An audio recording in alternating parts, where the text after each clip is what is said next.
안녕하세요. 오늘은 청취자분께서 보내주신 자료, 은퇴 및 빈둥지 증후군, 행복한 인생 2막, 이걸 바탕으로 한번 이야기 나눠보려고 합니다. 네, 안녕하세요. 인생에서 정말 큰 변화잖아요. 은퇴나 또 자녀의 독립 같은 게요. 그렇죠. 아주 중요한 시점이죠. 네. 그래서 이 시기를 어떻게 하면 좀 더 잘 보낼 수 있을까? 그 자료 속의 핵심 내용들을 좀 같이 살펴보면 좋겠습니다. 자료를 보니까 이게 그냥 쉬는 시간이 아니라 심리적으로 굉장히 큰 변화를 겪는 시기더라고요. 맞아요. 그 변화에 잘 적응하는 게 중요하죠. 우선 그럼 은퇴 증후군 그리고 빈둥지 증후군 이 두 가지가 정확히 어떤 건지부터 좀 짚어주시겠어요? 아, 네. 그 정확히 아는 게 중요하죠. 먼저 은퇴 증후군부터 보면요. 이건 이제 수십 년 동안 해왔던 일을 딱 그만두면서 겪게 되는 일종의 적응장애라고 볼 수 있어요. 아, 적응장애요? 네. 자료에서도 나오지만 가장 큰 원인이 그동안 나를 설명해주던 어떤 사회적인 역할 있잖아요. 그게 사라지면서 오는 공허함. 이게 핵심인 거죠. 그냥 일이 없어지는 게 아니군요. 그렇죠. 그러다 보니까 뭐 무기력해지거나 우울감, 또 잠 못 자고 불안하고 짜증도 들고 이런 심리적인 것뿐만 아니라 소화가 안 된다거나 머리가 아프다거나 이런 신체 증상까지 같이 나타날 수 있다고 해요. 와, 몸으로도 나타나는군요. 네. 게다가 이제 역갈상실뿐 아니라 사회적으로 좀 단절된 느낌, 또 경제적인 불안감, 그리고 갑자기 시간이 너무 많아졌는데 이걸 뭘 해야 할지 모르겠는 그런 막막함. 이런 것들이 다 원인이 될 수 있는 거죠. 그렇군요. 자료에 보니까 은퇴 남편 증후군이란 말도 있던데 이건 또 다른 건가요? 아, 그거요? 네. 그건 이제 은퇴한 당사자가 아니라 주로 남편이 은퇴하고 나서 아내분들이 겪는 스트레스를 말하는 거예요. 아, 아내분이요? 네. 남편이 하루 종일 집에 있게 되면서 기존의 생활 리듬이 좀 깨지고 뭐랄까 가사 부담이나 정서적인 부담 같은 게 늘면서 우울감을 느끼는 그런 경우죠. 자료에서도 부부관계 변화에 미리 좀 대비해야 한다 이렇게 얘기하고 있더라고요. 그렇군요. 그럼 빈둥지 증후군은요? 이건 자녀들이 떠나고 나서? 네, 맞아요. 자녀가 이제 다 커서 집을 떠나고 난 뒤에 부모님들, 특히 이제 주로 아이를 키우셨던 분이 느끼는 깊은 상실감이나 외로움, 이걸 말하는 거죠. 아무래도 주 양육자셨던 분들이 더 크게 느끼시겠네요. 네, 그럴 수 있죠. 부모라는 역할이 자기 삶의 너무 큰 부분이었을 때 더 강하게 나타날 수 있어요. 증상으로는 뭐 우울감, 슬픔, 불안감, 또 입맛이 없거나 잠이 안 오거나 집중이 잘 안 되거나 이런 것들이 있고요.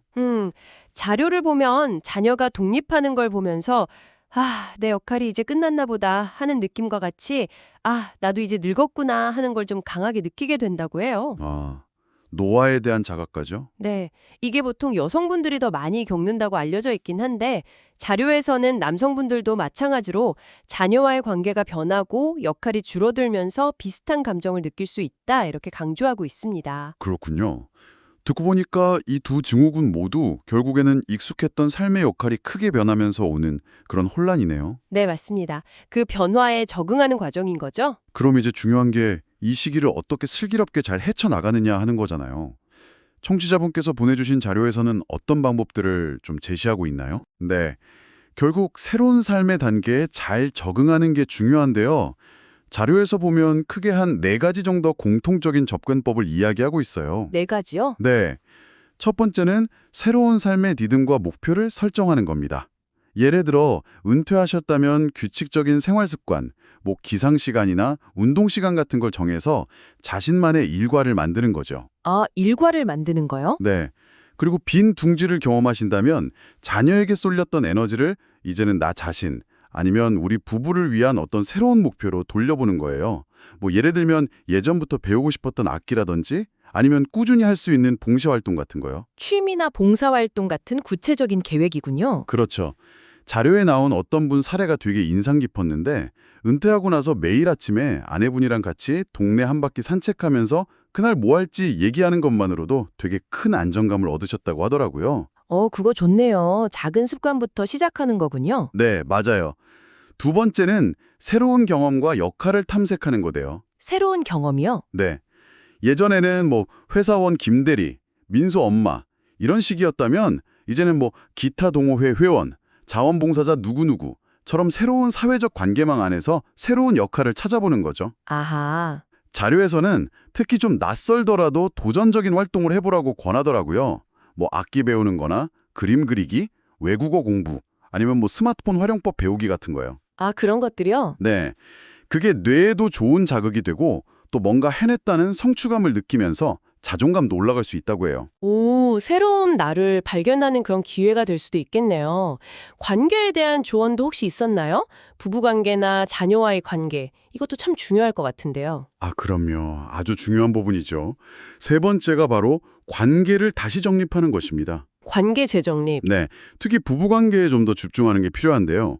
자녀 이야기 중심에서 벗어나서 부부가 같이 즐길 수 있는 활동을 찾고 또 서로의 감정이나 앞으로의 계획에 대해서 솔직하게 대화하는 시간을 늘리는 게 중요하다고 해요. 대화가 중요하군요. 그렇죠. 근데 또 흥미로운 건 자료에서 같이 하는 것만큼이나 각자의 시간과 공간을 존중해 주는 것도 중요하다고 하더라고요. 아, 각자의 시간이요? 네. 오히려 서로의 취미나 관심사를 응원해 줄 때 부부관계 만족도가 더 높아졌다는 그런 분석도 있었어요. 그리고 자녀하고는 이제 성인이 된 자녀를 존중하면서 건강한 거리를 유지하되 꾸준히 관심 갖고 연락하는 정도가 좋다고 하고요. 뭐 잔소리나 너무 간섭하는 건 당연히 피해야겠죠. 네. 함께 하면서도 또 서로의 독립성을 존중하는 균형, 이게 중요하겠네요. 마지막 네 번째는 뭔가요? 마지막은 긍정적으로 받아들이고 자기를 성찰하는 것입니다. 이 변화를 어떤 상실이나 끝이라고 생각하기보다는 그냥 삶의 자연스러운 과정이다, 이렇게 받아들이는 마음가짐이 중요하다는 거죠. 긍정적인 수용. 네. 자료에서는 이제야말로 진짜 나를 위한 시간이 주어졌다, 이렇게 좀 긍정적으로 생각의 틀을 바꾸는 걸 강조해요.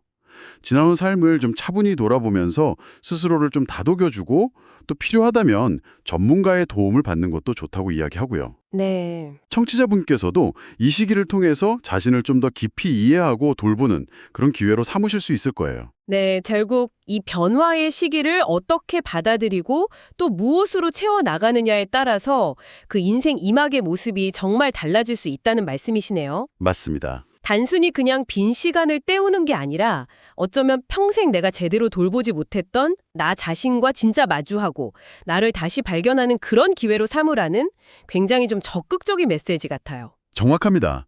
자료의 핵심이 바로 그거예요. 이 시간이 그냥 힘든 시기, 견뎌내야 할 시기가 아니라 내 안에 어떤 가능성이 숨어 있었는지 발견하고 또 그동안 하고 싶었지만 못했던 것들을 시도하면서 삶의 새로운 의미와 즐거움을 찾을 수 있는, 어떻게 보면 선물 같은 시간이 될 수 있다는 거죠. 선물 같은 시간이요. 네, 실제로 자료에서도 이 시기를 잘 보내신 분들이 이전보다 오히려 더 삶의 만족도가 높았다는 그런 통계도 있더라고요. 와, 그렇군요. 오늘 청취자분 덕분에 저희도 이 인생의 중요한 전환점을 어떻게 맞이해야 할지 정말 많은 생각을 하게 된 것 같습니다.